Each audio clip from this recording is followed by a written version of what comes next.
what was the most memorable thing about flying for you? Memorable. I mean, if you think about the experience, I guess is the first solo. Uh-huh. Mm-hmm. And first solo was not really straightforward because I still remember we do 3 circuits Yeah. with our Yeah. instructor. Then he gets off with a Yeah. walkie-talkie, stands near the runway whole shot line, and we do 3 more. Yeah. I take off, I come back in for a landing, and I did a go around.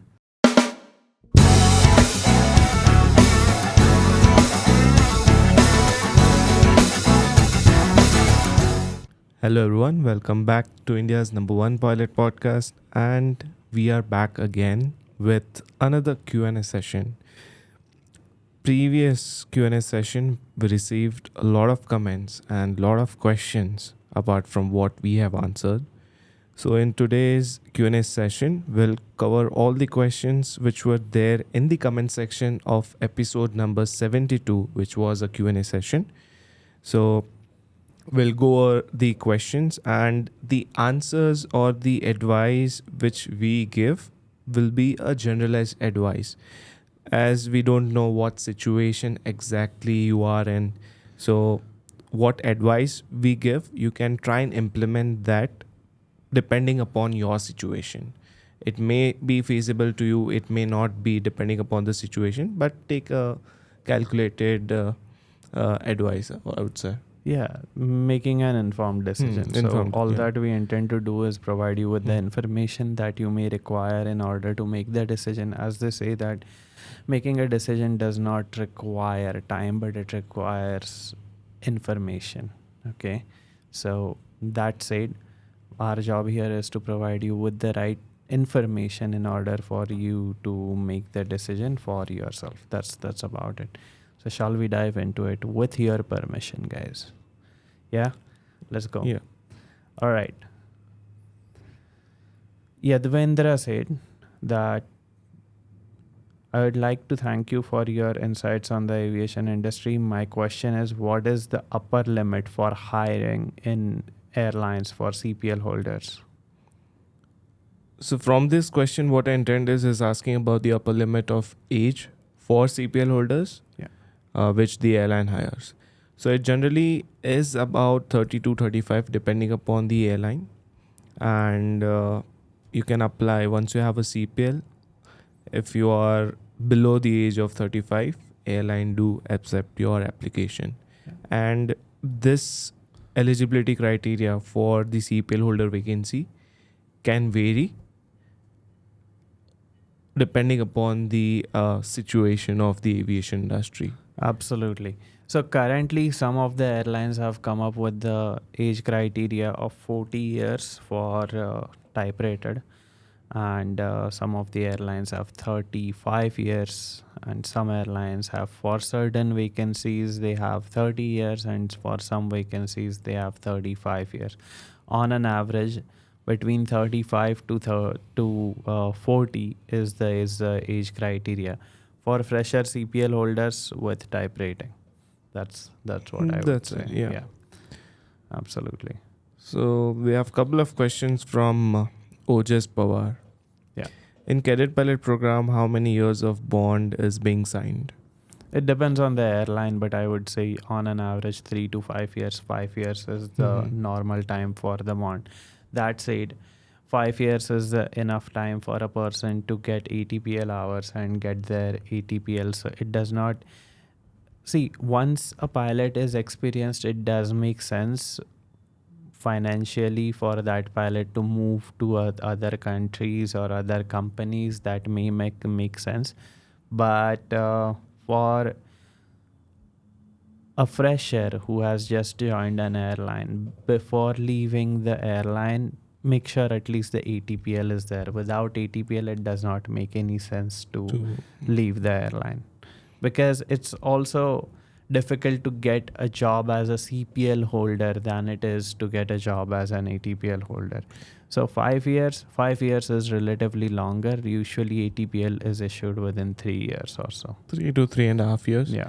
And also when you sign a bond, there's a particular amount associated with that bond, which we do not have to pay to the airline unless we break the bond and then due to XYZ reason. Absolutely. So Yeah, so maybe 30 lakhs, maybe 50 lakhs, depending upon the airline. So we don't need to have that amount in the bank to sign a bond. It's only when the rules laid down in the bond are broken that amount is to be paid by the candidate. And 5 years after release is the mark, when you reach that mark, it is a fork of decisions. Fork meaning the fork, right? So you have multiple decisions in front of you, or multiple choices in front of you, and you have to make decision for it. Either at that point with your ATPL, you can go to any Middle East airline, or maybe switch airlines within India, or may choose to continue with the same airline with a command upgrade, or maybe another airline with a command upgrade. Depends, right, which airline it is and what is the situation. So at 5 years, when you sign for the command upgrade with, say, another airline or with the same airline, that airline will again make the pilot sign another couple of years contract usually. Yes. So that is how 5 year marks. 5 year is important that way, and leaving before 5 years does not make sense for any pilot as such. Make sense? Yes. Does that answer it all? Yes. Yeah. Second question from OJS is, if we clear DGCA subjects and then go for Cadet Pilot Program, will questions come from it? So as we discussed in our previous episodes, that whenever we go for any form of interview, the question will be based upon what we have done until now. So let's say if I am a fresher, I have just cleared my 12th, I have not completed my DGCA exams. So they won't be asking questions from these exams. But let's say I have done with all my papers and I've cleared my 12th plus engineering. Then the question can be from engineering, because they want to know, like, what did you do in the engineering? To know as a person whether this field will be suitable for you or no. And then if you have cleared these exams, they'll definitely check whether you have understood certain things which are related to aviation, or how current or how well you have prepared for this interview, asking about some technical details from navigation, meteorology or regulation. They can ask you anything. So if someone has cleared their papers, make sure you revise the whole syllabus and go. And it's always advisable, if you are sure that you want to become a pilot, you start with the DGCA exams first and apply for the Cadet Pilot Program interview. By the time the interview comes, if you are done with the papers, it's good. If not, then you're already prepared and you have an insight about aviation, and you are already aware about terms related to aviation. Absolutely. Yeah, my view on this specific question is how I see this question. Please don't mind this, Ojas, okay? This question comes from a fear. Will I be able to answer the DGCA questions? The point is, if you have prepared well, you will be able to. And aviation is like multiple set of tests before we could get into that cockpit. Say you are going to, like, we have flown from US, so I'll talk about US, okay, for our CPL. Literally, just getting the private pilot license would have stage 1 oral, stage 1 Flight end of course, and stage 1 check, right? 3 things. Before that, there are 3-4 review lessons, meaning what you have learned in stage 1, you would have 3 or 4 reviews of whatever that you have learned. So each of these are exams, okay? Each of these are tests. Everything is a test. Now, coming back to the question that will the DGCA questions be asked? Yes, the DGCA questions will be asked, not too much in detail, but the basic understanding of it will be expected. At the same time, if you have not studied the DGCA exams there, the pilots sitting there who are interviewing you have very little to talk about. So your chances to actually get through, see, nothing says that you have to clear, but it's a soft rule that if you have cleared it, your chances are higher. Does that make sense? Yes. I mean, chances are higher is, I don't think so. Chances will be higher because, again, like as we discussed, that people who have just cleared 12, they won't be asked much in detail about Correct. DGCA, and Correct. people who are who have cleared the DGCA exams, they'll be asked questions related to that. So now chances are in terms of that you are already expecting questions from the DGCA syllabus. Correct. So if you prepare well and go, and if you have cleared your DCAs, then definitely you will clear. So in that Absolutely. sense, chances will be higher. Absolutely. Absolutely. It's not like your Yeah. priority will be given to students who have cleared DCA exams. It's Correct. Yeah, it's Correct. the way like you have prepared for DCA exams.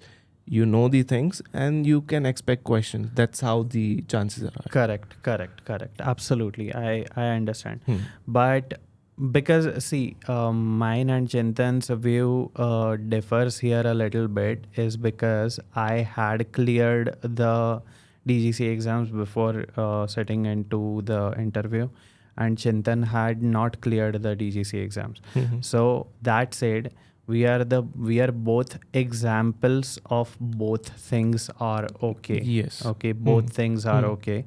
At the same time, we had done it long back. Now things have changed a little bit. The numbers have increased. When we did it, the numbers were really small. Now the numbers are really big. And considering that, see, if you are going with just 12th in that interview, you will be asked about your 12th studies. Makes Yes. sense? Hmm. If you are going there after engineering, you will be asked about your engineering. Yeah. Okay, does that make sense? So if you are going there after DGCA exams, you will be asked about DGCA exams. Okay, at the same time, your knowledge should be fresh with the DGCA exams when you sit in that interview. And if you have revised it, nobody in any of the company's interview panel is gonna ask you to solve a CPPNR question in front of them. But simple questions such as, tell me the types of cloud, tell me the types of fog, read this meter, or something like that. Read this meter is also a CPL level question, not a cadet pilot level question. Yes. Yeah. So I hope that answers your question. Yeah. Okay. Another question from Ojas is, if I have cleared the DGCA exams, will the FTO, whichever the FTO is, will make him sit for the DGCA classes again, or they'll just directly send them for flying? Now this question is FTO to FTO. This Yes. varies. There are FTOs that That Yeah. allow you to directly start with your flight training if you have completed your DGC exams. And there are some FTOs which have a mandatory requirement to go through the classes even if you have cleared the DGC exam. Yeah. So it varies from FTO to FTO. What you can do is you can send them an email saying that I have cleared my DGC exams. Will I be allowed to directly start with my flight training? And you will get an answer. So this is FTO specific. It's not same for every FTO. So what, as of now, I know is most of the foreign FTOs don't make you do the ground classes. The domestic FTOs might make you do the ground classes. Okay, that Yes. is what I have known so far. That may change or may not change. That depends on the FTO to FTO. Okay, I think we answered all Yes. Ojas's questions, right? Yeah. Yes. Okay. Next is Next question is from Deepthi Deepak. Hello, myself Deepthi. I have a doubt that after 12th, should I directly start with my pilot training or after completing BTech should I join? we both are engineers, okay?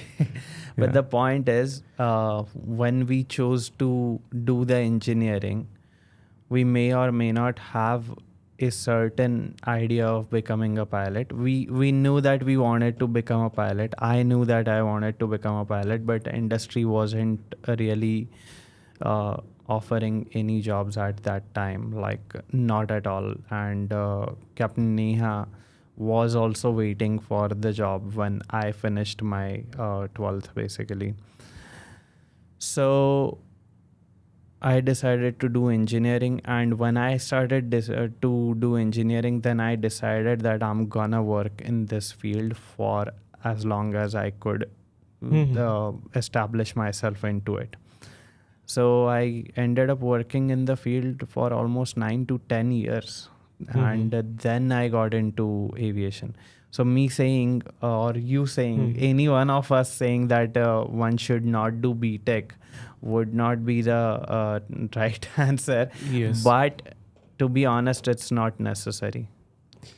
So there is no requirement of a degree to become a pilot. That is first thing. Second thing, what I think is what led me to make a decision of doing engineering after my 12th would be the situation around me. So first of all, the aviation market, as you said, wasn't doing that great. We had Kingfisher going down, then Jet Airways going down, and doing a CPL at that point of time wouldn't be the right decision. Okay, so that's why I chose to go for civil engineering. Yeah, same. And after completing my engineering, the aviation market improved.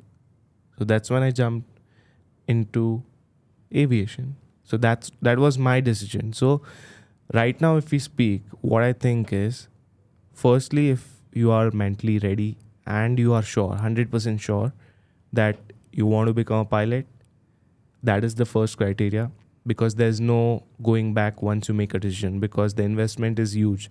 So you have to be 100% sure that this is something you want to do. And second thing is the finances.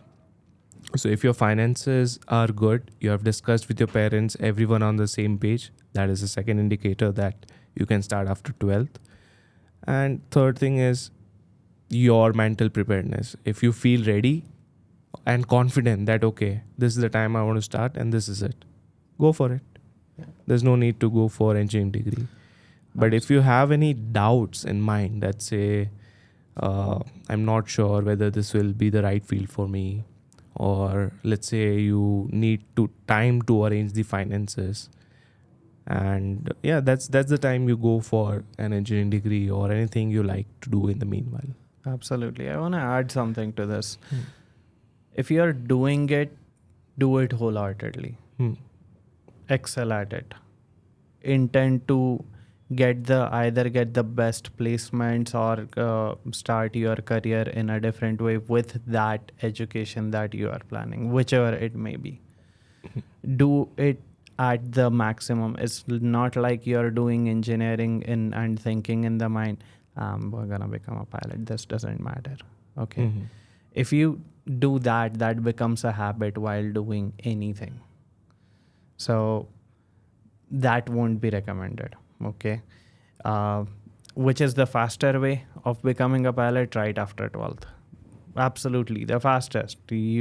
One person who starts at 18 can be a captain by he or she is 25. Like literally that is possible.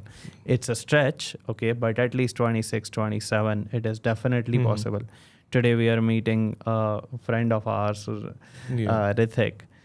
We celebrated his birthday in 2019 in Sanford, his 18th birthday. And he can started, be. he can be a captain. I mean, he's already done with ATPL papers. He's just waiting for his hours to get done. True. And earlier, when we were going for the Cadet Pilot Program, this 18-year rule was not there. Like, you have mandatory to be 18. Speaking of Rithik is at the door right now. He is actually Bangalore based, but he has Mumbai layover. So let's see if he can join us. Yeah.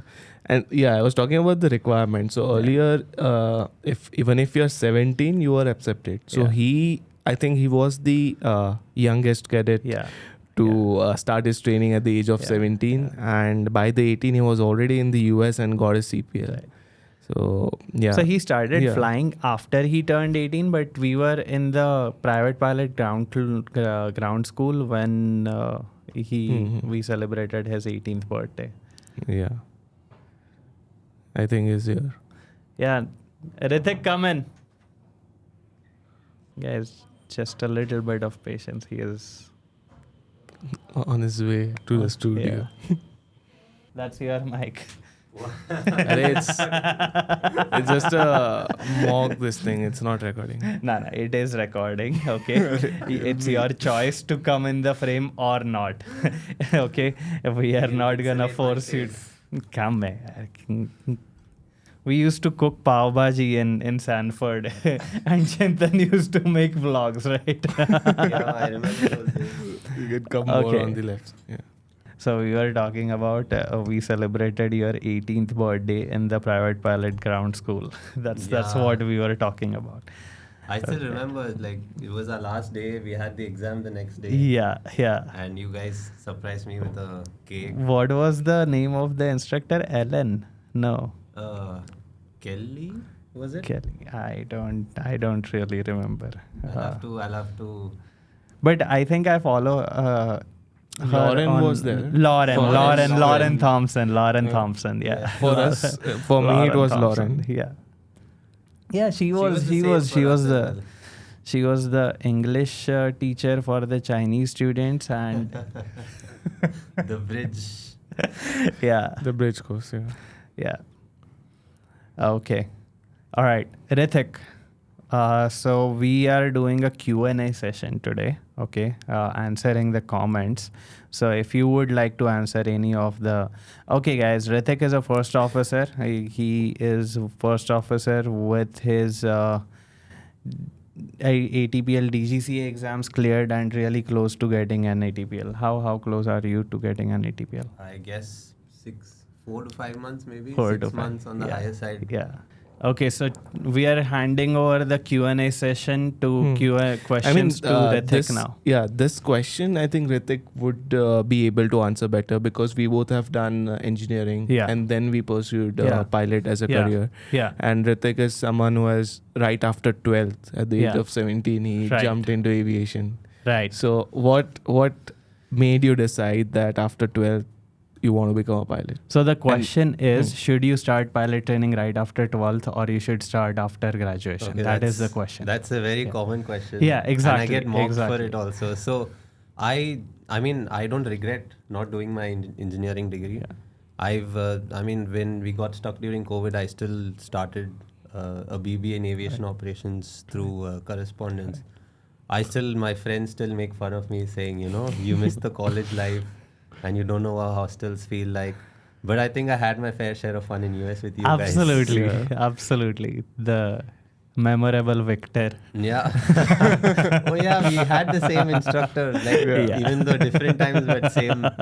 James and Victor. Yeah. James. I didn't have James. I had Victor. I had James. Okay. Chintan started out with James, and then we both had Victor for our private, no? And then for instrument we had different instructors. Okay. For private we had Victor.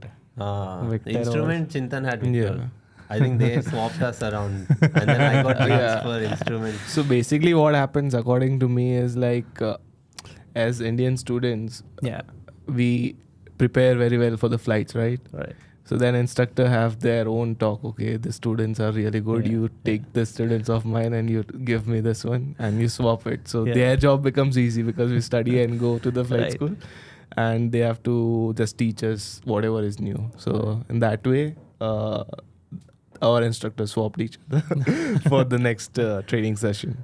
But yeah, coming back to the question, I think going to college, the 4 years is more of personality development rather than... We have done that. It didn't help in personality development. No, I mean, it's more like how you... I mean, in college, you've got these, I don't know, clubs, the fests.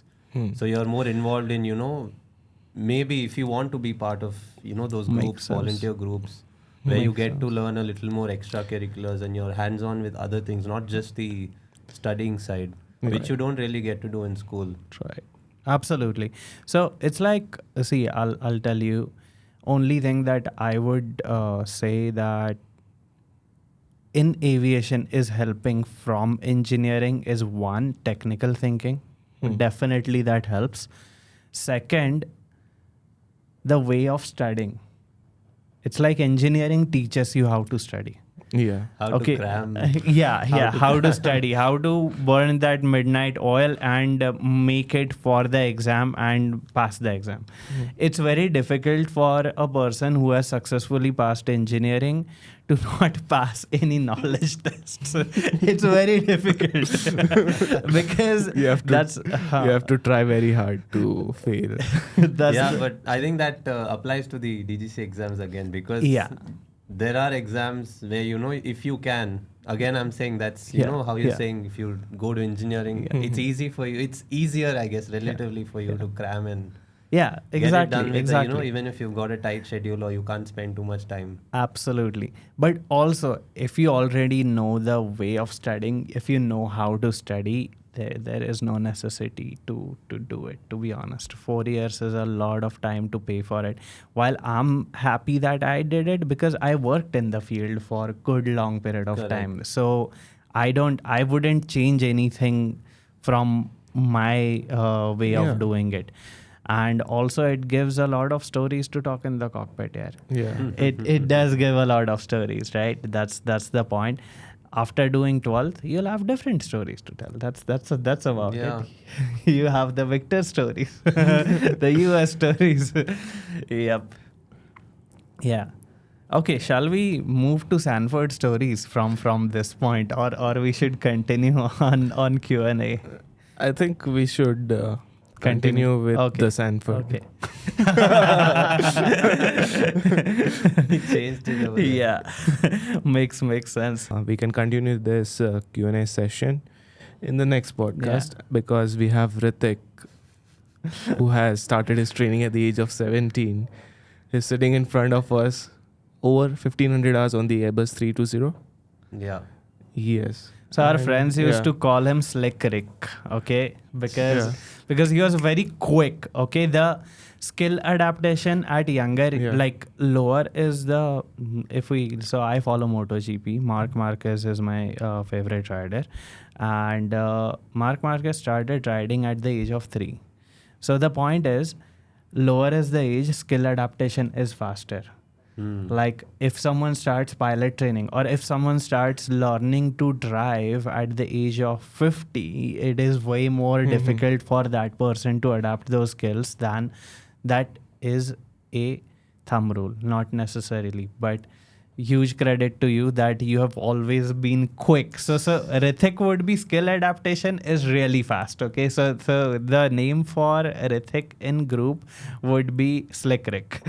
Kyle used to call you Slick Rick. Kyle used to call me. I think he only started it. He only started it. But yeah, I guess age is, you know.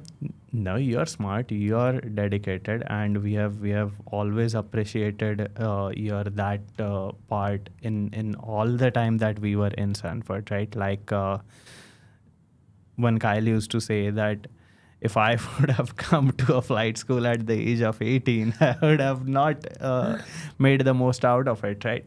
So that is, but you did, because, and to be honest, even at your 18, you didn't act like an 18. I mean, you've told me that before, but I guess, I mean, it's just how different people are. Absolutely, but you have always been very mature for your age, to be honest. We never felt like we are hanging around. Thank you. The other name that you had, that was 2K. Right. Okay. So Ritik Bichara is the smart, like really smart kid. Okay, but the youngest in our group.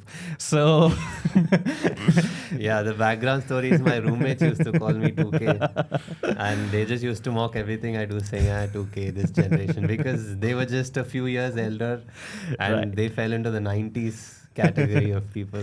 We all did. So it was just me pulling their leg, them pulling me, but it was more of you guys than just me. So this is back in 2019, right? So 2019, Ritik was 18, correct? So Ritik, 2000 year born, so 2K. That's what 2K is. Yeah. Any other memorable, any flight training stories that you wanna share? Flight training. Yeah, US stories. US stories. Like what was the most memorable thing about flying for you? Memorable. I mean, if you think about the experience, I guess is the first solo. Uh-huh. And first solo was not really straightforward because I still remember we do 3 circuits Yeah. with our Yeah. instructor. Then he gets off with a walkie-talkie, stands near the runway whole shot line, and we do 3 more. I take off, I come back in for a landing, and I did a go around. Okay. So I think it was not a bounce, like it was just too low or something. Right. And I did a go around, and then for that matter, when I was on the upwind leg, I was like, can I land? But Okay. I came back around and I landed. After that, I was like, okay, I got this. And that feeling when you land for the first time by yourself, Yeah. that was something else. Like I would still say that's my best experience so far. Absolutely. So yeah, as you said this, I remember like those 3 circuits were okay for me. My like I was scared in my solo cross country, not with the navigation or anything in the landing. Okay, I bounced. Okay, I bounced and I was like, this was really bad. And then went around. Absolutely, I went around. But then when came back in Sanford, I was like, can I still land this? So first solo cross country is the cross country after 3 landings in the yeah. that is in private pilot. I think most of the pilots, their most memorable moment is the first solo. Mm-hmm. I mean, it's there imprinted in their brain, and I do understand that whenever anything goes wrong, we doubt ourselves because we are just doing everything for the first time alone. But then with first solo is done, second solo is done, so we become confident. Right. And that's the same thing with the bigger jets as well. Right. Like when we started, obviously Ritik was the first one to start his training, the SLFs and all of those things. So initially everything looked like a mountain, like how are we going to climb this? But then eventually with experience and with people we surround with, everyone is there to help, right? In aviation. And now after, let's say 1,000 hours or something, we are good. We are comfortable. Absolutely. Absolutely. The point is there is learning at every every single stage. point, every stage. Absolutely. At the same time, the day-to-day flying gets, you understand it pretty well with certain level of experience. So There are things you still find out even now when you're flying absolutely, on the line. absolutely. It's either something which catches your eye or Absolutely. it's something which the captain or the other person or even a soupy for that matter is Yeah. asking or saying with, because of which you also try to find something. True. Yeah, because there is a whole lot to study, right? Yeah. It's like never ending. Every day something new comes up. Yeah, You have to go through it. Yeah.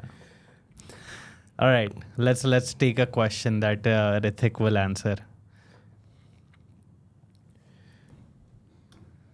So next time possibly you see Ritik on the podcast, Ritik may be a captain because Ritik is a slick Rick. Are you saying I'm not? Are you saying the next time I'm meeting you is after a few years? No. I'm confident that you will do it so quickly. Thank you. No, I'm not saying just after pulling your years. leg, I'm saying that you'll do it so quickly. But it's been a while. Like Chintan was based out of Bangalore. Yeah. And we used to keep hanging around. But Nilay I met, I think, twice in the last 3 years, 2 years. 5 years. 5 years. Yeah. 5? Oh yeah, since COVID. Yeah. Yeah. 5 years. I was just thinking about the time we joined 5 years, Indigo. bro. Yeah. That's what it is because we all came back in 2020. Yeah. And then COVID was there. And then we did the conversion on different timelines, right? Correct. So yeah, we are 5. That's a lot of time which has gone by. So Ritik has a TDY right now. You have a TDY, right? So Yes. TDY is temporary base. He has Mumbai, and he had no clue that we are doing a podcast, and we just pulled him a chair, and he is sitting. So thank you for doing this, Ritik. You're welcome. I think And you're pretty confident no for option. the No, I mean, options when you given. told me you're shooting a podcast, I Yeah. thought, okay, you guys are shooting, I'm gonna come and then we'll. But it's fine. It's a new experience for me. Yeah, absolutely. Maybe the next time, like you said, I'll be more comfortable around cameras. Yes. Also. You will be, absolutely. And you are comfortable now. It seems like it's not your first podcast. So you are doing great. See, The first time I was in front of a camera on YouTube is Chintan's Yeah. video. Right. I So don't know if people have seen it. It's way. I mean, it's we were by the So, lake, right? by the lake. Yes. Yeah. So what happened was, so at that time, I had just started making YouTube vlogs and I was just figuring out what all things to do. Okay? So I think Ritik completed his CPL on that day. Yeah. And then by the river, we had taken Domino's pizza and stuff. Yeah. And Monroe, was it? not Monroe.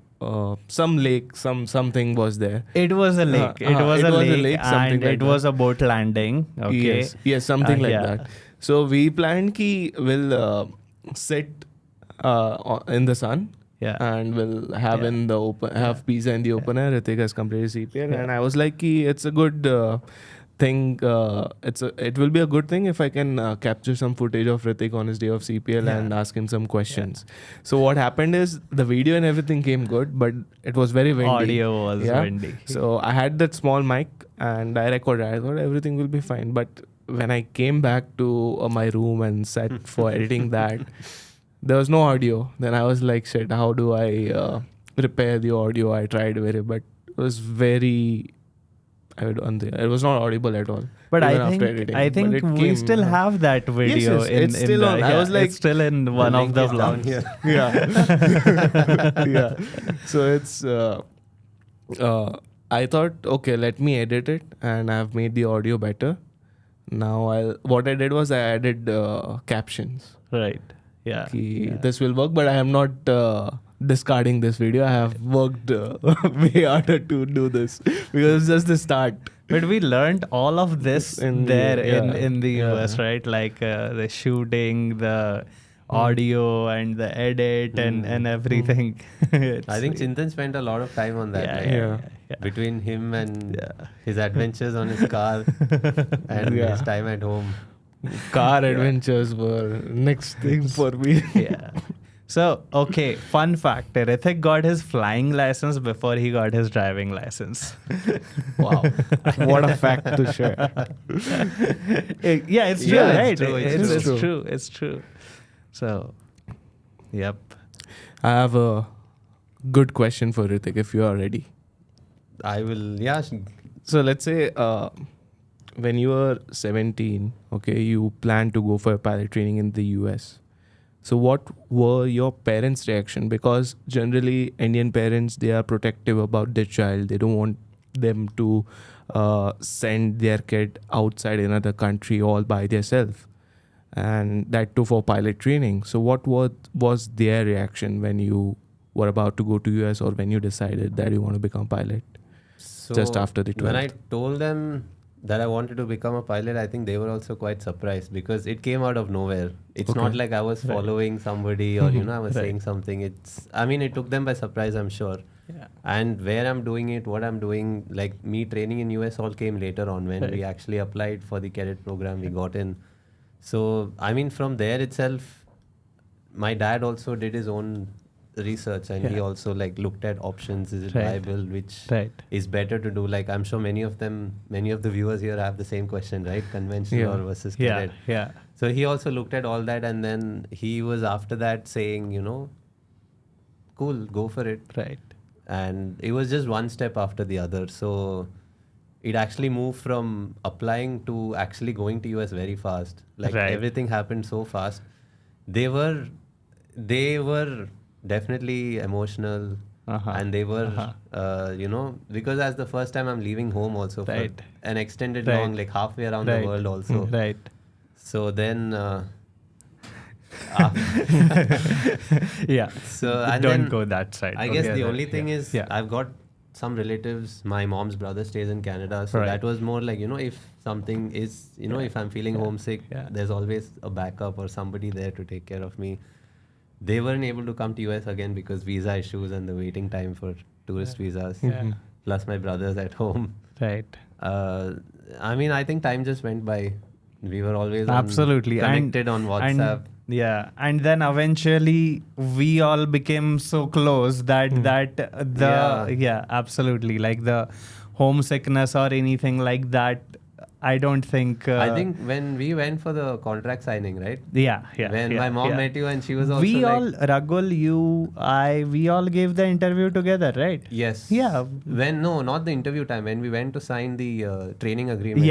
I think my mom was there that time. She also take care of him in US. Yes, absolutely. She And still then tells me like, whenever like I mention your name, she's like, I know he's taken good care of you over there. And right. you And felt we like used home.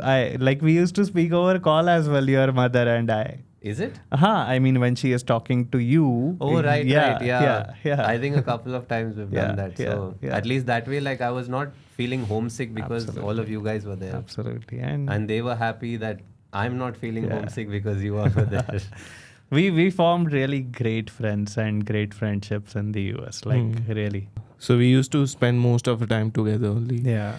I mean, we had that lawn tennis court, I remember. Yeah. So, what happened is, that lawn tennis court we transformed into cricket, because we used to play lawn tennis, but then let's say 10-15 of us, like if we are together, we used to play cricket. Yeah. And then one day we stopped playing cricket. Right. Absolutely. Because what happened is, we were playing cricket, and then there was this guy named Priyank. Like, okay, he was like, so we were playing, and he's like, "Oh, you can't hit that to my ball or anything." And he just bowled, and then I flipped the bat and directly went into someone's home and broke the glass and stuff. And then we were like, okay, this is the last day we are playing. And then everything happened. All right, guys. I think we'll call it. Just one last question. Yeah. It's not my question. It's a question from all the aspiring pilots. So let's say if someone is planning to do their pilot training after 12th from abroad, let's say outside India. So as you have done the same thing, what challenges did you face when you went to US? Like, is there any sort of thing like that? Or you were all good throughout your training? No, I did have some challenges. I think one is adapting to life outside home, because you're brought up in a household with someone always taking care of you. Unless you were in a boarding school or a hostel, then it is relatively easier on that part. The distance away from home, it's not like, a bus ride away where you can just come back home anytime. And actually like cooking for yourself, and managing money, and actually, I guess staying by yourself and making everything work for yourself, and being, self-sustainable, is that? Right. And also there is a cultural difference, right? When you go abroad. Correct. Like we have different culture. When we go abroad, there is different culture there. Then that adaptation also takes some time. Yeah. And also it gives another perspective to look at the world when we come back to... it does, yeah. Right. Yeah, so you were saying? Major challenge was just going outside home. Right. Learning to cook. Right. Because we were given flats. Like if it's dorms, it's a different story. Yeah. But then again, you can't really choose. It's what they arrange for you. Absolutely. So cooking and getting by yourself, laundry, all your stuff, basically living for yourself. That's, I think, the major challenge. I think like studying and all that is going to come because you've done a lot in 11th, 12th, that it's all second nature almost, because you're just coming from school. True. It's just the other outside challenges, not the flying part or the academic part. Right. Absolutely. Okay, one piece of advice that you would have for all the Pilot Podcast audience. One advice. I guess believe in yourself and take that leap. Okay, nice. Thank you guys. Thank you for watching, viewing, subscribing. And if you have watched it until here, we really, really, really appreciate it. Thank you, Rithik, for joining us. Thank you. This was fun.